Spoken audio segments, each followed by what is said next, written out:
Hi everybody, Dan Com here with Humboldt Storage and Moving's owner Howard Goldman. Howard, today I want to talk a little bit about valuables and how to move valuables. One thing that everybody might not know out there is that Humboldt actually has a specialized art division.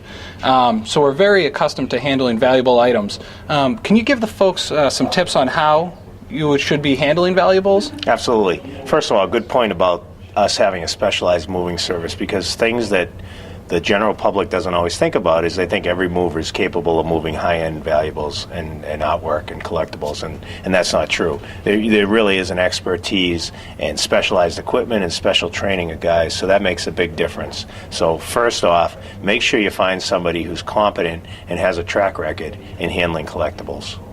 Now, as far as the packaging of the items, I've seen people can package them several different ways, and mover to mover, it seems to vary somewhat. But can you explain a little bit about how artwork should be packaged and things you should be looking for? And a couple things. Let's use this season as an example. You know, it's starting to get very cold in the Northeast, and there's certain items that really need to have some kind of climatized protection. So, for instance, if we're going to pack antiques and oil paintings, we're going to want to use glassine wrap, which will prevent humidity from getting onto the artwork. And then we're going to use foam and protective material that's going to keep the artwork from getting damaged. And then we're going to build specialized wood crates that are going to handle any kind of shock or disruption to the painting of the piece of furniture so that it doesn't get damaged.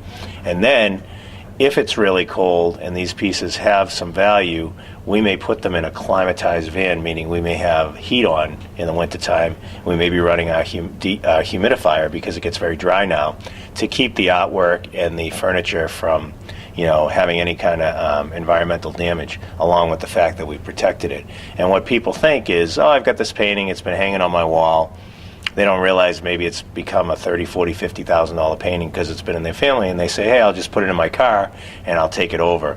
And the amazing thing about moving anything is you can damage something just as easily going down the street as you can going cross country. It only takes one trip or one bounce into a wall or hitting one sharp object. So people wrap a towel around and throw it in their car. It could get damaged on the way over, and then there's no liability except to the person who caused the damage to themselves.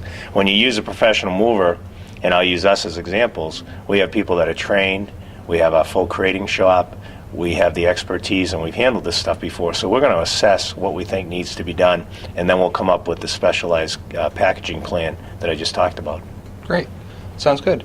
So if you'd like to check out more information on Humboldt's specialized art division, check out imaginemind'seye.com. Thanks a lot, Howard. Thanks, Dan.